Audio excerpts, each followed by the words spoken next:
Moving on, sustainable investment giant Mirova has pumped $30 million into Varaha's regenerative agriculture project, its largest carbon transaction to date and its first in India. The Kheti project will support over 3 lakh smallholder farmers across Haryana and Punjab to adopt climate-friendly practices that boost soil health, cut emissions and generate high-quality carbon credits.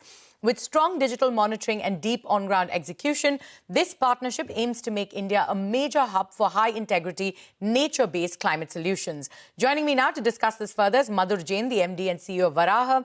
Madhur, thank you so much for taking time out and being here with us on Startup Street. You know, before we get into the fundraise, right, if you could sort of take us through what Varaha does, what's the gap in the market that you're solving for?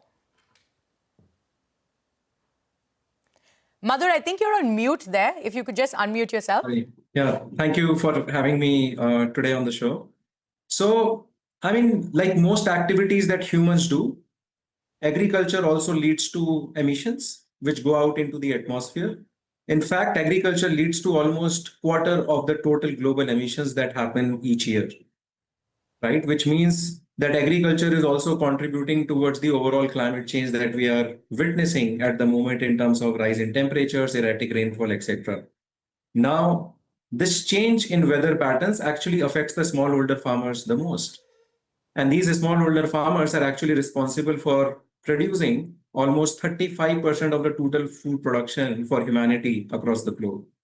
And hence, this dual nexus of climate change and smallholder farmers' yield being affected is a major problem from a food security point of view. However, the good thing is that there is scientific evidence of several decades of research which proves that agriculture can actually be a net sink for carbon, right? So if you do agricultural practices in the right set of manner, it can help not just reduce these emissions, but also sequester them through the agricultural interventions and practices. So that is where Varaha focuses upon. Absolutely. And, you know, this is Mirova's largest ever carbon transaction, right? So what does this kind of scale of investment signal about global confidence in India's regenerative agricultural sector? Yeah, no, of course. So see, if you look at what are the key ingredients for creating high quality carbon credits at scale, so it's basically the presence of high quality scientific and tech talent. Secondly, you need large amount of agricultural presence in the country. India has almost 400 million acres of agricultural land holdings. We have several cropping patterns. We are one of the largest producer of all the major cash as well as food crops, which we also export, not just consume internally. And so I think all of these ripe conditions in terms of talent, scientific data, evidence, agricultural land holdings, I think it's a culmination of all of those things which allows a fund like Mirova to make such large investments in a country like India. Right. And, you know, how will this, they've made this $30 million infusion into your project, right? So how will this sort of help Varaha work with these 337,000 smallholder farmers across Haryana and Punjab? What kind of a boost will this sort of give you? So, absolutely. So, see, the good thing is that this project is already there on the ground. So it's not like we have to start from scratch. And these were the ingredients which allowed Mirova to take a bet on Varaha and our project in India. But I think with this boost, what it does is it allows us to train more and more number of farmers and reach the scale intended as part of this deal. It also allows us to double down on the tech and science platform, which can then deliver carbon credits with utmost confidence, integrity, and scientific rigor, which is required to create these credits. And then the third point is buying the machinery, which is actually required to perform these practices in a sustainable fashion on the ground, which then allows for carbon sequestration in the agricultural farms. So these are some of the key aspects towards which this financing will be utilized for. Sure. And what kind of income uplift can farmers realistically expect through the revenue sharing model for high quality carbon credits? Yeah, so see, there are two aspects to income, net income increase for the farmers. So one part is that Indian scientists have already showcased that by doing conservation agriculture / regenerative agricultural practices helps increase yield by 5 to 6%.